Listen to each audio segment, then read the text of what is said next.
Thank you for joining us for KREM News 10 at 10, where we give you more news in less time. Let's get started. A report just out today from the Washington Department of Transportation shows that Camp Hope continues to shrink. KREM News' Kyle Simchuk is looking at the latest numbers and the challenges that still lie ahead. Kyle?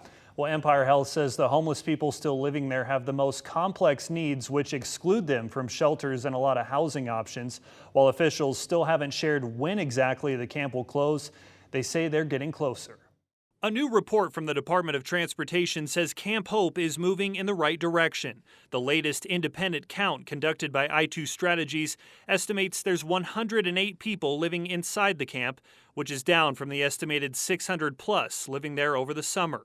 The DOT says while the latest numbers are encouraging, there's still more work ahead, and those that remain have major barriers that shelters and other housing options aren't equipped to handle.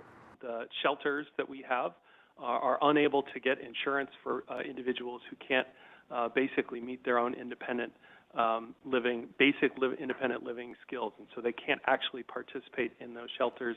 Some of the individuals have intensive substance use issues. Some of them have other kinds of medical or mental health needs. Empire Health President Zeke Smith says some of the people still camping here have criminal histories, making it difficult for them to transition out of the camp and into housing. We got to work together on this issue. These are our neighbors. There's still 65 tents on the lot, and Smith says they're continuing to find housing options for those people and places for the remaining 12 RVs. Smith says the next steps also include finding long-term funding for permanent housing and shelter, and eventually removing the fence around the camp and cleaning the site, although he did not say how much longer all of that will take. In Spokane, Kyle Simchuk, KREM 2 News. And just into our newsroom tonight, Spokane police investigating a suspicious death. After responding to a call at around 4 this afternoon, officers found the body of a woman and decided it was the result of a potentially criminal act. Major Crimes is currently investigating and is at the scene. This is a developing story. We will bring you the very latest just as soon as we learn more.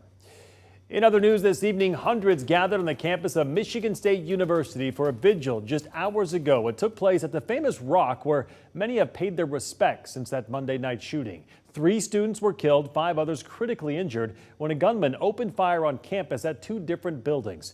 One student next to one of the victims when she was killed. If I don't move like right now, I'm gonna get shot. I honestly do think he shot at me and missed. Police now say the gunman was previously arrested on a gun charge in 2019. An update on the investigation is expected tomorrow. An active investigation out of El Paso, Texas tonight after police responded to a shooting at the Cielo Vista Mall. 1 person is dead, 3 others taken to the hospital in critical condition. Officials say 2 people are in custody at this hour. They also say there is no more danger to the public right now. Well, dramatic moments this afternoon during the sentencing hearing for the man responsible for shooting inside a Buffalo grocery store. The sister of one of the 10 people killed inside the Tops grocery store was delivering an emotionally charged victim impact statement when a man rushed past her and tried to get to the 19-year-old defendant, Peyton Gendron. He was stopped by police. Gendron was sentenced to life in prison without the possibility of parole. Well, men are more likely to end up in prison or experiencing homelessness than women, and more teenage boys die from suicide and drug overdoses than teenage girls. But a move to try to address those problems in Washington appears dead in Olympia because Democratic leaders say that's a group that's had plenty of advantages. But backers say the stats show it's a group that also needs help.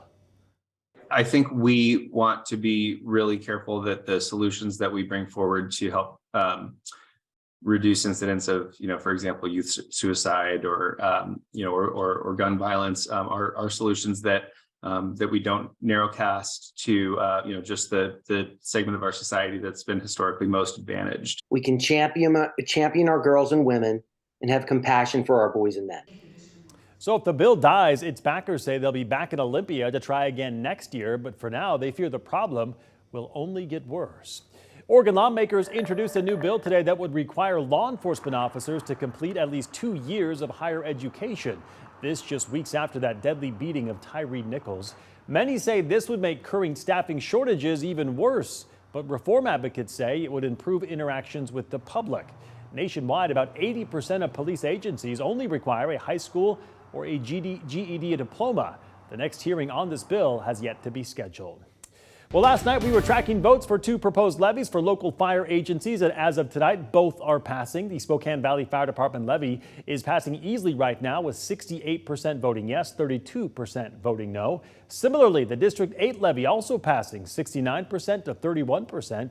Now both districts will receive additional funding for the next 4 years for new equipment, new hires, and extra fuel. All right, taking a break from the headlines to talk weather right now. It looks like we'll keep seeing the sun this week. However, it might get a little bit colder. Let's get to Chief Meteorologist Jeremy Legoo for more on what we can expect. Jeremy?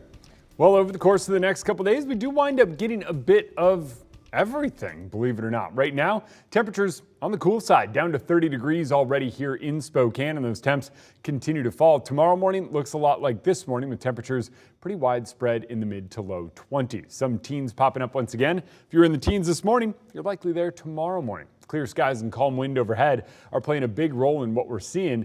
We're going to get a little bit of sunshine to start the day tomorrow, and then the possibility of a little bit of snow. Most of that stays over in North Idaho, and that's really where it stays and moves out eventually as we get into the afternoon. And then as we move through the next few days, it's temperatures on the rise. We're back in the mid 40s tomorrow, clouds increasing throughout the day. Friday, kind of the opposite. A little bit of morning snow over in Idaho gives us some cloud cover, and then a little more sunshine through the afternoon. Saturday, increasing clouds and warm, but next week it looks like a big cool down hits much of the region. All right, we'll check back in with you later in the broadcast, Jeremy. Thank you very much. And now to our night beat with a quick look at today's top story. Shocking new numbers from Idaho State Police tonight highlight a drug problem they say is only getting worse. Fentanyl is becoming a bigger and deadlier issue in North Idaho. It's only mid-February, but already this year, 600 people in Idaho have overdosed on fentanyl. Idaho State Police say the addictive opioid is now being mixed in with more drugs. 2 weeks ago, we seized over 3,000 pills in one day, and that's between our investigation division and our patrol division. And just last week in Idaho Falls, one of our troopers made a traffic stop and seized 40,000 pills. ISP is holding a fentanyl town hall at the District 1 office. That's May 9th at 6 p.m. For more resources on Idaho's fight against fentanyl, just visit our website. That's KREM.com. Well, today a bill to expand Idaho's borders and absorb a portion of eastern Oregon known as Greater Idaho was debated on the state house floor. Lawmakers only voted on if they should have official conversations on the topic with Oregon's legislature, yes or no, and that idea passed the Idaho House with a vote of 41 to 28. So now it heads to the Idaho Senate on the committee level. This effort does face an uphill battle as both state legislatures have to approve the measure along with the U.S. Congress for anything to change. And the attorney representing North Idaho College in a lawsuit wants to withdraw from the case. Attorney Brett Walter filed a motion to withdraw as counsel. He cited an irreconcilable breakdown of client-attorney relationship. The lawsuit was filed by North Idaho College president Nick Swain after he was put on administrative leave. And heads up drivers, there is a new start time for the closure on I-90 on Division and Freya. According to WashDOT, the road closures will now start at 6 p.m. on Saturday and last through 9 a.m. on Sunday. This comes after last weekend. Crews worked to take down the Magnolia Street Bridge overnight, successfully taking a large piece of the bridge out from over the freeway. Well, this weekend, crews will focus on demolition for the rest of the bridge. And that was your Night Beat. To learn more about any of these stories, just text us the word NIGHT to 509-448-2000. and we'll send them directly to your phone. All right, looking ahead to this Friday, do you have a question for our Verify team? Well, come to River Park Square this Friday. I'll be there from 2 to 7 p.m., so feel free to stop by, learn more about our Verify process, and ask questions of your own. Again, that's happening 2 to 7 p.m. this Friday at River Park Square.